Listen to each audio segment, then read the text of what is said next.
जय Hind, this is Madhav Prasad Tripathi, owner of Sainik coaching centre. Today I am going to teach you GK, general knowledge. Most important chapter है। आप कोई भी competitive exam face करना चाहते हैं तो 100% आपको जीके के बारे में कुछ ना कुछ जरूर जानना चाहिए।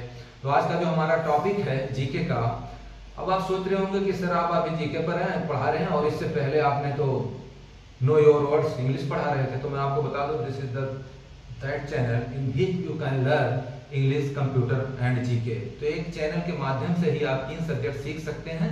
तो चलिए टॉपिक पे आते हैं। हमारा टॉपिक है आज का जीके डे 35 में फैक्ट्स ऑफ द सन। सन के कुछ फैक्ट्स। सन क्या है? हम डेली जिस सूरज को देखते हैं उसके बारे में हम क्या जानते हैं। The sun is the central star of our solar system, a 4.6 billion year old dwarf star composed mainly hydrogen and helium, generates energy through nuclear fusion in its core. It's the largest object in the solar system. अब आप सोच रहे होंगे sir इतने detail में आपने अंग्रेजी बोली, हम कैसे समझे। बहुत शॉर्ट में आपको बता देता हूँ। जो हमारा सन है, सूरज है, ये हमारे सोलर सिस्टम का सेंट्रल स्टार है, यानी मेन स्टार। और पुराना कितना है? 4.6 बिलियन। 1 बिलियन मतलब आप क्या समझते हैं? 1 बिलियन मतलब 1 अरब होता है, ठीक है। और ये 4.6 बिलियन ईयर ओल्ड है, इतना पुराना है। और दूसरी सबसे इंपॉर्टेंट चीज है कि it is the largest object, ये सबसे बड़ा ऑब्जेक्ट है हमारे सोलर सिस्टम का। अगर इसका हम जनरल डाटा देखें तो फर्स्ट पॉइंट पे यही आएगा कि इसका डिस्टेंस पृथ्वी से कितना है। तो डिस्टेंस आपको बता दें 14,95,98,900 किलोमीटर, ठीक है। तो ऐसे जनरल डाटा और इसके कुछ बिल्कुल अच्छे फैक्ट्स आपको मैं स्लाइड शो के जरिए समझाऊंगा। वीडियो के अंत तक बने रहिए। लाइक, शेयर और सब्सक्राइब करना ना भूलें। सबसे पहले तो खुद समझे। तो चलिए शुरू करते हैं स्लाइड शो के जरिए फैक्ट्स ऑफ द सन। जैसा आप देख पा रहे हैं, day 35 topic GK facts about the sun. ये है आपका सन। नेक्स्ट पॉइंट पे आते हैं। The sun is the central star of our solar system, a 4.6 billion year old yellow dot star composed mainly of hydrogen and helium, which generates energy through nuclear fusion its core.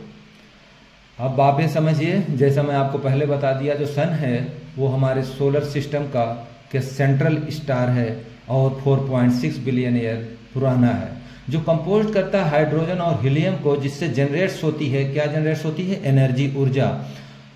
और इसके nuclear fusion से, fusion मतलब होता है कई चीज़ों को इकट्ठा कर लिया जाए। आप फिजिक्स पढ़े होंगे तो उसे बोलते हैं फ्यूजन। और कोर क्या होता है? जो इनर मोस्ट रीजन होता है उसे कोर कहते हैं। इनर मोस्ट मतलब सबसे अंदर का, सबसे अधिक अंदर के हिस्से को, क्षेत्र को कोर कहते हैं। तो उसके कोर में ये, ठीक है, एनर्जी पैदा करता है, एनर्जी जनरेट्स करता है।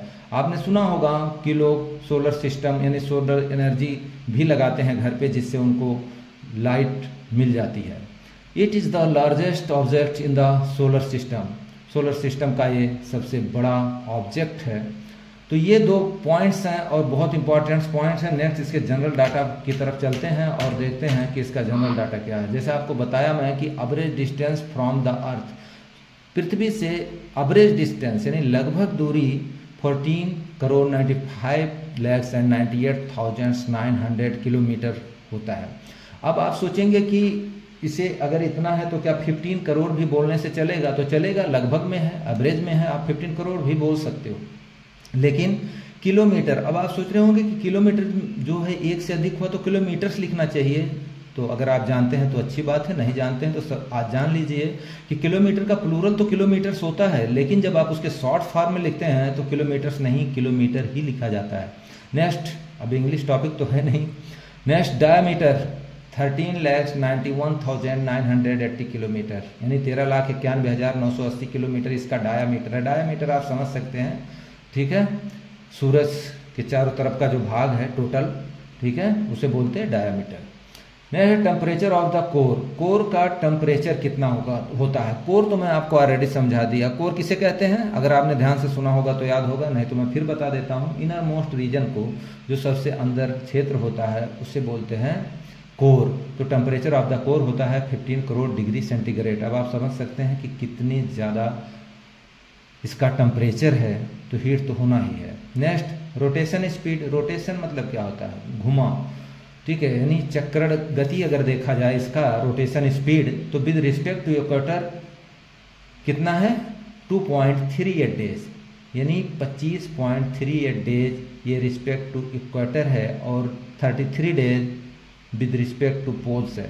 अब आप सोच रहे होंगे कि 25.38 डेज जो आप बता रहे हैं ये इक्वेटर क्या होता है, तो मैं आपको इक्वेटर बता दूं, a line from the poles dividing the earth into northern and southern hemisphere. अब हेमीस्फीयर क्या होता है, पृथ्वी के आधे भाग को हेमीस्फीयर कहते हैं, ठीक है, जिसमें आपको एक लाइन, जो पोल्स की लाइन है वो डिवाइड करती है नॉर्थ और साउदर्न में, उसे बोलते हैं इक्वेटर। उम्मीद करता हूँ आप समझ गए होंगे। तो वहाँ पर 25.38 डेज है। नेक्स्ट है आपका 33 days with respect to poles, और 33 दिन कहाँ है, पोल्स पर। तो पोल्स क्या होता है उसे भी जान लेते हैं। The 2 points of earth surface where its axis of rotation intersects the surface.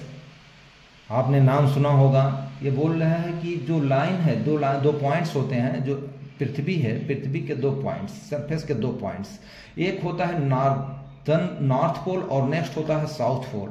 तो इसे बोलते हैं पोल्स। ये वो पोल नहीं है जिसमें आप इलेक्ट्रिक वायर लगाते हैं, मैं बात पृथ्वी की कर रहा हूँ।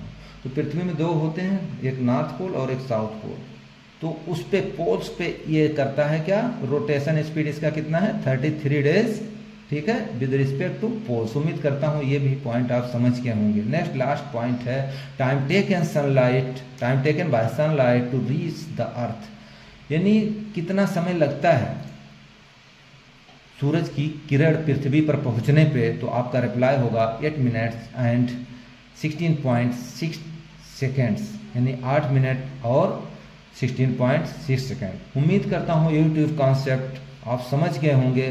अगर अच्छी तरह समझे हैं तो स्क्रीनशॉट जरूर लीजिए, क्योंकि अगर आप नोट करेंगे तो जब आपको अगर भूलता है तो आप उसका रिवीजन करेंगे और फिर से वैसे ही ब्रिलियंट बन जाएंगे जैसे आज बन रहे हैं। तो उम्मीद करता हूँ आपको ये यूट्यूब कॉन्सेप्ट पसंद आया होगा। अगर पसंद आए तो लाइक, शेयर और सब्सक्राइब करना ना भूलें। टेक केयर, जय हिंद। मिलते हैं नेक्स्ट यूट्यूब कॉन्सेप्ट में, तब तक के लिए खुश रहिए, मस्त रहिए। जय Hind, have a nice day.